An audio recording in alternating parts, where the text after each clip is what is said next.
So here we are with the propane tanks. I'm gonna take the lid off.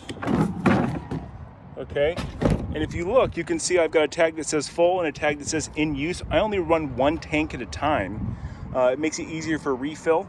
And so this one's on the off position, this one's fully open. So when this one goes low, I put the empty sticker on, okay? I attach it over here, and then I switch in use to over here. And then this way I know what tanks to fill. It makes just the propane process much easier. We're camping, we're not plugged into city power, so I'm gonna be running the refrigerator off of propane.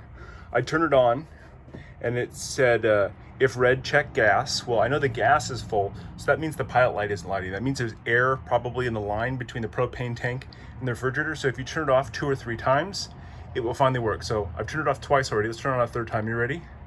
So turn it off. Okay, turn it back on. And it's kind of hard to hear, but I can hear a slight clicking back there of the propane lighting. So it's trying right now. Let's see if it goes. Still clicking, it's still trying. Let's see what happens. Nope, didn't work. So we're gonna turn it off. Okay, you don't have to push hard. It's a real gentle push. And you just tap it lightly again, and it's gonna recycle through and see if we can get that thing to kick in.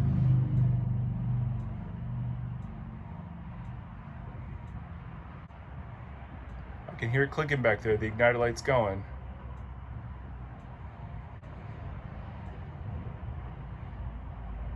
Okay, let's try again. So we're gonna tap it, just turn it off, hold it just for a second, lights off. Let's run it through it again.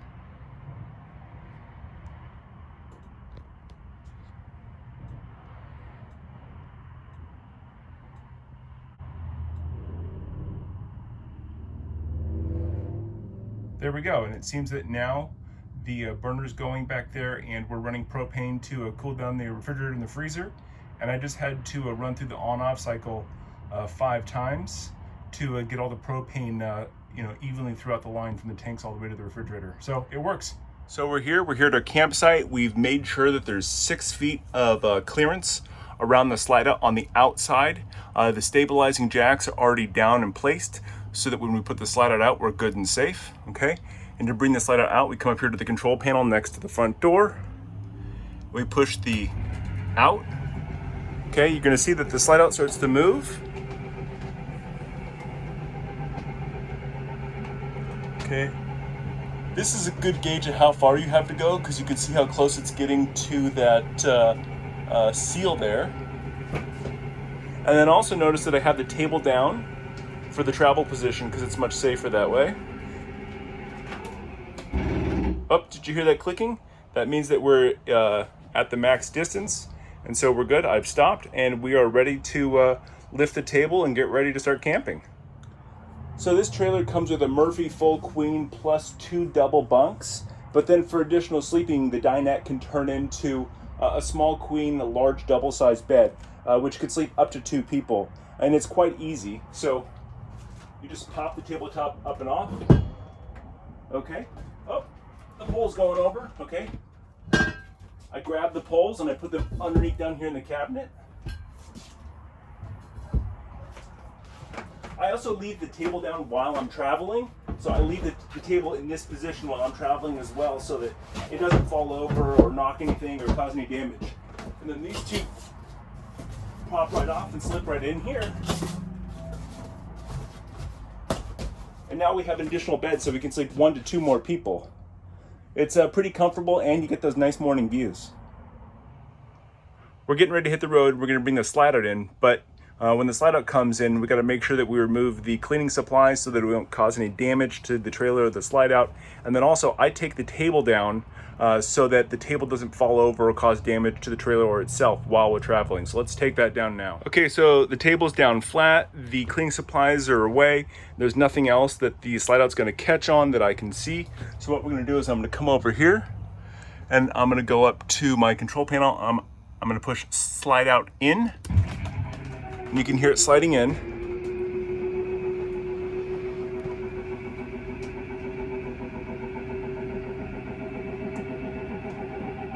It's gonna get, you can see we're starting to get a little space around the window, and then it gets pretty close. about 2-3 inches from the edge here. The carpet almost touches the counter. It does a slight slide up just before the end. And then you can hear that click grind. Okay, that's when we know to stop the motor because our slide out's in good position and we're ready to travel. The Murphy bed is a great feature of this trailer. It being up all day gives us a lot of extra space, whereas a lot of other trailers, the bed takes up space all day and it really cuts down on the amount of available walking room you have in the trailer. Also, having the couch here and the dinette here allows for more social space. So it makes this a really great and easy trailer for family to get along in. So it's really easy to take down the Murphy bed. You lift up on the couch, you pull it out and it goes flat, okay? Come up here to the pin, pull the pin out. Oh, the bed should slide down with it, so I'm just gonna gently pull on the sheets.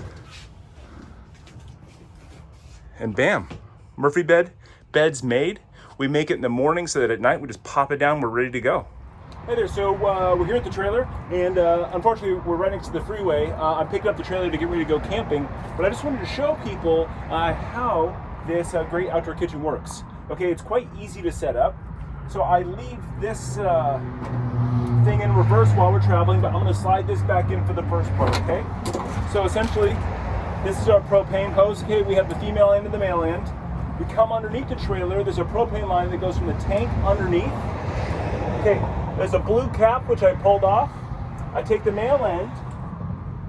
I insert it into the propane line. I push the black ring back. I slide the male end in, and then I pull the black ring towards me. And it clicks and locks, and I can pull on it.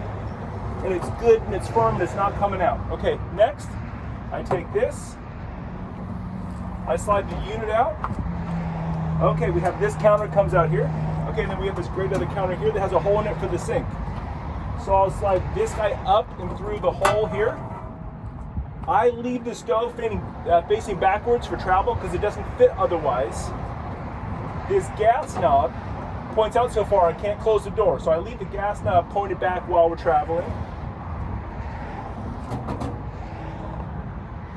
Okay, there's some legs that slide into 2 holes there, and it's in good seated position.